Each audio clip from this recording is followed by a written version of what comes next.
प्रत्येक पात्र त्यांचं जे आहे हे लढाऊ आहे.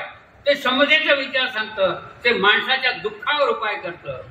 भगवान बुद्ध दुःखावर उपाय करायला गेले किंवा माणसाचं दुःख आहे महत्वाचं, आणि त्यांनी दुःखाचं कारण सांगितलं, तृष्णा आहे. पण यांच्या लक्षात आलं की तितकं कारण सांगून जमत नाही.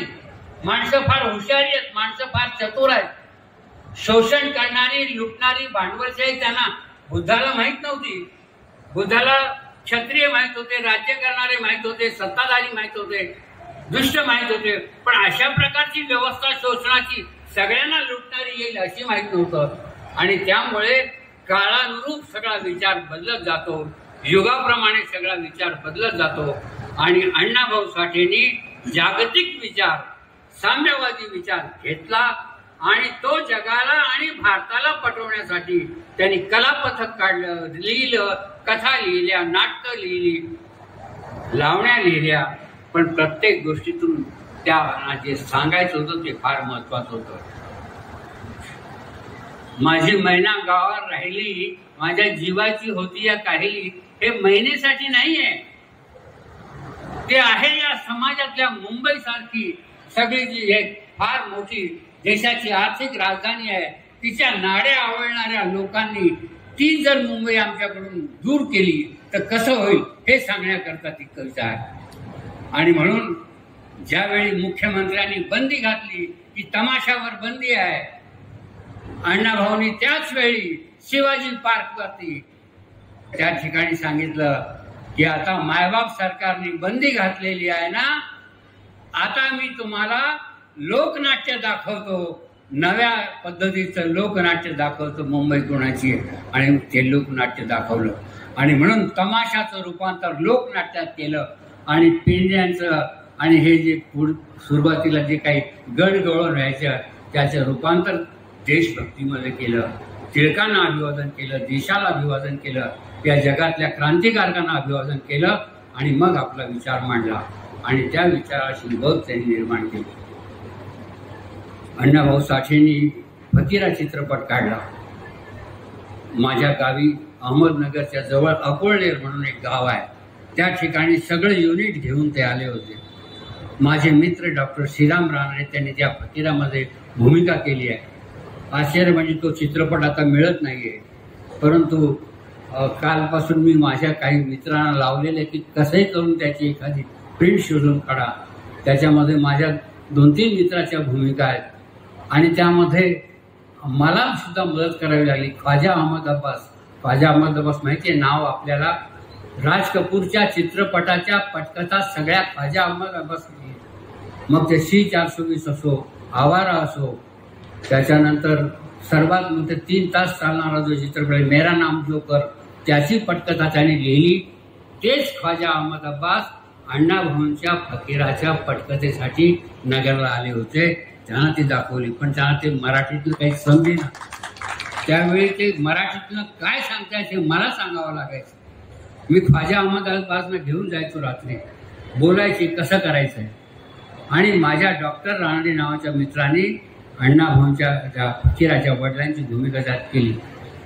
या सगळ्या गोष्टीचा आपण विचार केल्यावरती लक्षात येईल की अण्णाभाऊ हे फकीरा काढण्यासाठी किती ज्वलंतपणे त्या ठिकाणी वावरत होते किंवा राहत होते. आणि हा सगळा जो एक भाग फार महत्वाचा आहे की अण्णाभाऊ साठेंना आयुष्यभर कष्ट आणि कष्टच केले. कुठे खेड्याच्या ठिकाणी राहायचं, कासमच्या त्या भायखळ्यामध्ये, तिथून आले, तिथून दंगा झाला म्हणून आले.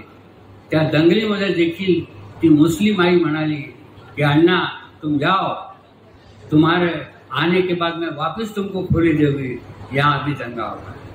अण्णा गेले, पुढे गेले, कामगार झाले. चिरागनगरमध्ये झोपडपट्टीला अगदी गटारीच्या किनाऱ्यावरती तिथे त्या ठिकाणी त्यांचं इथे झोपडं आहे. आणि आज जायचं जी काय भयानक गोष्ट आहे, आज ज्या मित्रांनी माझी आठवण करून दिली, आता मी त्या 58 सालची आठवण त्यांना करून देतो की जेव्हा असा निरोप आला, कारण ते छोट्या हॉलमध्ये तो कार्यक्रम होता, दलित साहित्याची सुरुवात होती. दलित साहित्य काय आहे हेच कोणाला कल्पना होती, ती पहिली सुरुवात होती. दिनेश लखनापूर नावाचा एक माणूस होता. त्याने विचार केला की अरे हे साहित्य आपल्याला घेत नाही, आपण काहीतरी वेगळं केलं पाहिजे. आपलं साहित्य कोणी लिहितच नाही, पाहतच नाही. कोण लिहिणार तुमचं साहित्य? मराठी साहित्य कसं आहे सांगू का?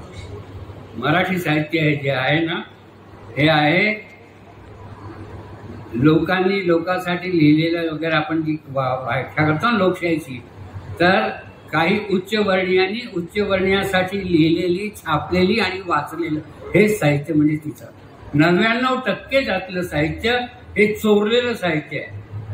परदेशी कथा आल्या की त्याची भाषांतरं करायची, नुसती भाषांतरं करायची.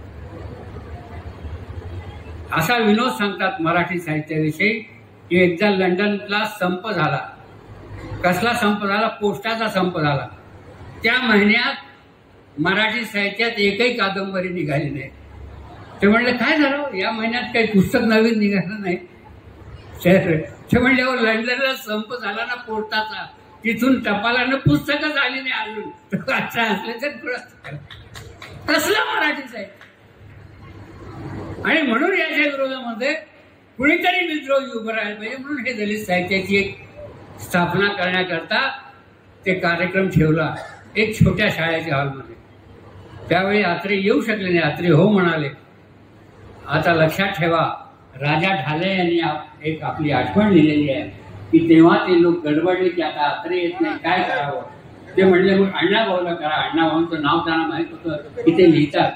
आणि राजा ढाले स्वतः चिरागनगरला अण्णाभाऊंच्या झोपडपट्टीत गेले आणि त्या झोपडीचं वर्णन जर चित्रपटात आपल्याला करायचं असलं, जर अण्णाभाऊवर चित्रपट काढला तर ती झोपडी कशी होती हे जे राजा ढालेने लिहिलेलं आहे. ते म्हणाले की आम्ही आत गेलो, तिथे मॅक्झिम गोर्कीचा छोटा पुतळा होता आणि अण्णाभाऊ बसले होते. आणि मग आम्ही त्या अंधारात म्हणजे कंदिलाच्या उजेडात अण्णाभाऊंना म्हणालो की उद्या तुम्ही या कार्यक्रमाचं अध्यक्षस्थान स्वीकारा.